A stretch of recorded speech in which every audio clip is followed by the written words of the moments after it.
retrouve dans mon bullet journal du mois de mai 2018 avec un thème pas trop défini mais plutôt verdoyant, donc avec différentes teintes de vert et un petit peu donc d'herbe, de feuilles et très légèrement et de façon très subtile des petites fleurs, donc avec du rose pastel. Vous allez voir ça dans quelques instants de toute façon. Donc vous remarquerez dans quelques instants aussi que ma caméra en fait s'est arrêtée avant que je finisse la page de présentation. Ma carte SD était tout simplement pleine. Voilà pour la petite histoire.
Et voilà, donc là dans quelques secondes vous allez voir que la page va être beaucoup plus remplie d'un seul coup.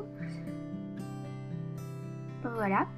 Et c'est parce que ma carte SD évidemment était pleine et du coup ça avait arrêté de filmer pendant que je continuais cette page que j'ai fini donc avec des petites touches de rose par-ci et par-là, donc au niveau des fleurs, histoire d'apporter un peu de fraîcheur parmi ce vert qui était un peu trop unicolore à mon goût.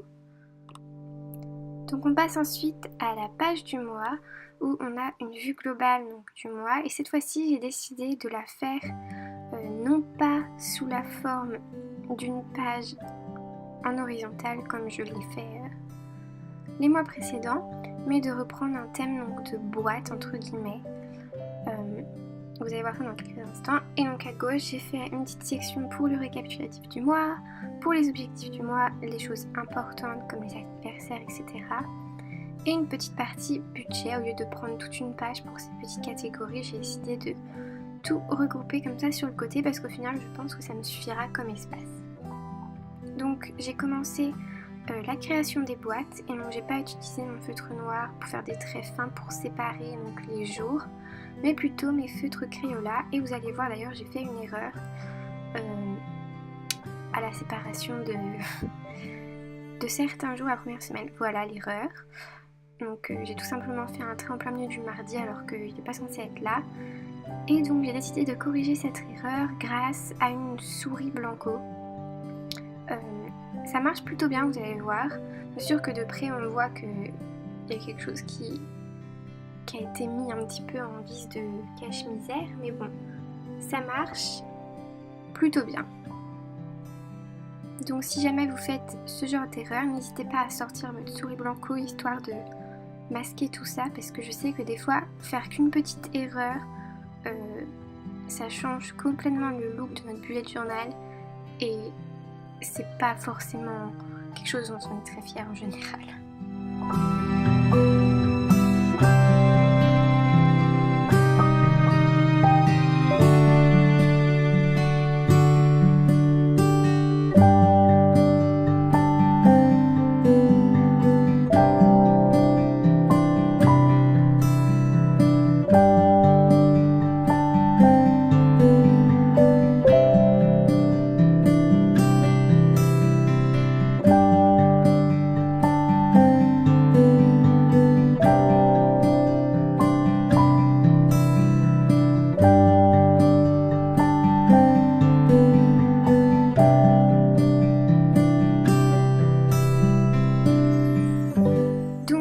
Sur la fin de cette page du mois, vous pouvez voir, au final c'est quand même assez rempli, mais ça me déplaît pas. J'étais assez contente avec ce que j'ai fait. Et ensuite on passe à la première semaine du mois de mai, Donc toujours les mêmes couleurs, toujours un layout plutôt simple et en vertical parce que c'est ce qui me correspond, c'est ce que je préfère pour organiser mes journées, c'est comme ça que je vois plus clair. Donc voilà. En tout cas, j'espère que cette vidéo vous aura plu et moi je vous dis à bientôt dans une autre vidéo pour le mois prochain dans mon bullet journal.